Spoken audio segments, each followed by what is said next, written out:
everybody, welcome back to 31 Days of Horror. Thanks so much for tuning in again. I hope you've enjoyed these reviews so far. And for the rest of the month, I'm going to continue reviewing horror films every day. So please come and check out those videos as well. And today I'm reviewing a really cool film I'd never seen called Circus of Horrors. And this is a British film from 1960. This is the Scream Factory release. I finally decided to watch this one. I love movies that are set in like carnivals or circuses and things like that, and this one definitely has that feel. And it's a really cool film because it also kind of felt like it could fit right into the Hammer universe. It felt like kind of a Hammer film or something like that, and I guess because it was a British production, it had amazing production design.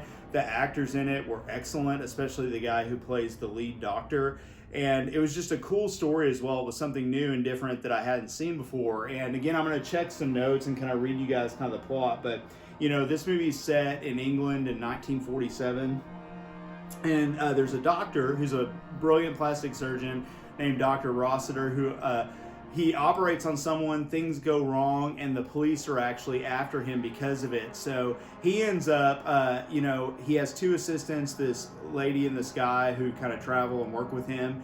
And they end up operating on him and changing his face. So he kind of is completely, he doesn't look the same anymore. He has a new face. So, and he kind of, you know, can walk people through operating on himself, which I thought was pretty cool. So he changes face and ends up kind of going on the run. And he comes across this circus where he kind of out in the middle of nowhere. And first, before he even sees the circus, he comes across this girl kind of out in a cornfield, and she's kind of all disfigured, this little girl. And, you know, when he sees someone like that, even though he's kind of selfish and evil, he wants to help them just because of almost his own kind of arrogance that he can fix whatever is broken, you know, with people's appearance and things like that. So he ends up, you know, saying he's going to help this girl. He goes and finds out the father owns a circus that is losing money. It's kind of all run down and things like that. He ends up helping the girl and then ends up kind of taking over this circus where he kind of transforms some of the other characters who are disfigured and stuff into these beautiful women who are kind of the main people that perform in his circus. Well, all the while, you know, he's always still been hunted down by police. And in the film, there's a journalist who kind of is on to him and knows that, you know, his name is Dr. Schuler now. He says he's from this other place. And somehow this journalist connects him, I won't tell you how, to this other, his former self, Dr. Rossiter. And the journalist is kind of on to him and after him and things like that, which is causing him some problems. So, you know, there's all these really cool scenes that happen in the film.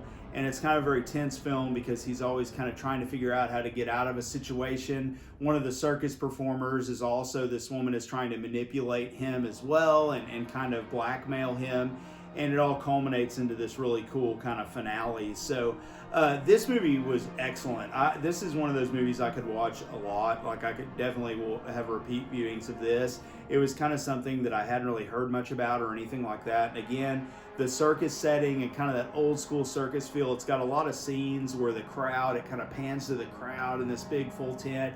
Because when, you know, Dr. Schuler, the villain, takes it over, he actually makes the circus very successful. He's very well known and things like that. So there's some really cool scenes with the circus where they kind of show some prolonged shots of the acrobats performing or these characters in the film performing, you know, lion taming, things like that. And it just was really cool. So I highly recommend checking out Circus of Horrors. It's definitely a great horror flick, and it's a great kind of classic horror flick, and it has some things in it too that I feel like were kind of before their time with some of the violence and things like that. So highly recommend picking this one up. It's a great film to have in any of your collections as a horror fan, especially if you dig like carnival kind of circus themed films that are well acted and well shot and all of that. So highly recommend this movie. Definitely check it out.